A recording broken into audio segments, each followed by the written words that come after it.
11 अप्रैल 1970 Kennedy space centre से NASA का Apollo 13 take off करता है। अगले 3 दिन में ये स्पेसशिप चांद पर लैंड करने वाला था, लेकिन इसके अंदर बैठे पैसेंजर्स को ये कहां पता था कि उनके बस कुछ ही फीट नीचे उनकी मौत उनका इंतजार कर रही है।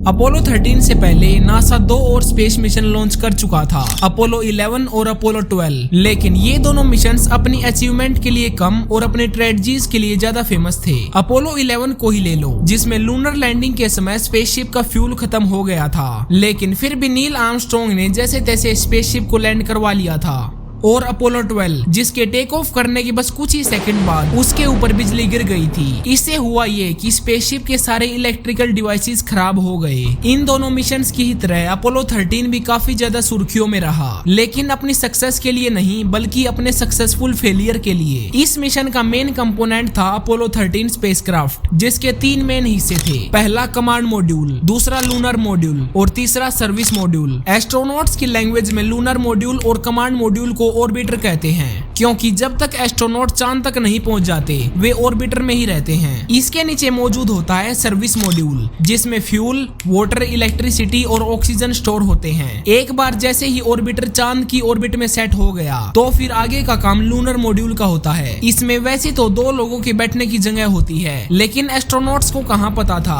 कि यही चीज उनकी जान बचाएगी। दरअसल टेक ऑफ करने के 2 दिन बाद यानी 13 अप्रैल 1970 को जब अपोलो 13 चांद पर पहुंचने ही वाला था, तब 2 एस्ट्रोनॉट्स जो स्पेसशिप को लैंडिंग के लिए तैयार कर रहे थे और तीसरा एस्ट्रोनॉट कमांड मॉड्यूल में बैठकर ऑक्सीजन और हाइड्रोजन के प्रेशर को ठंडे होने से बचा रहा था। जैसे ही उसने स्विच को ऑन किया तभी ऑक्सीजन टैंक में जोरदार ब्लास्ट होता है। ये ब्लास्ट इतना खतरनाक था कि इसकी प्रेशर की वजह से एक रॉकेट अपनी लोकेशन से हट गया। ब्लास्ट की आवाज सुनते ही 2 एस्ट्रोनॉट जो लैंडिंग मॉड्यूल की जांच कर रहे थे वे सिचुएशन को समझने के लिए कमांड मॉड्यूल में एंटर होते हैं। जैसे ही वे यहाँ पहुंचते हैं उन्हें स्क्रीन पर कई इमरजेंसी अलार्म दिखते हैं। इतनी ही देर में एक एस्ट्रोनॉट की नजर खिड़की से बाहर पड़ती है, तभी उसने देखा ऑक्सीजन भारी मात्रा में लीक हो रही है। जैसे ही ये खबर कंट्रोल रूम तक पहुंची सभी लोगों के पैरों तले जमीन फिसल गई। अब किसी के पास भी एस्ट्रोनॉट्स को वापस धरती पर लाने का कोई प्लान नहीं था। उधर तीनों एस्ट्रोनॉट्स किसी तरह से अपने आप को बचाने के लिए हर पॉसिबल कोशिश कर रहे थे। वहीं पृथ्वी पर मौजूद साइंटिस्ट भी तुरंत प्लान बनाने में लग गए, क्योंकि जितनी ज्यादा देरी होगी ऑक्सीजन उतनी ही ज्यादा लीक होगी और प्रॉब्लम्स उतनी ही ज्यादा बढ़ती जाएंगी।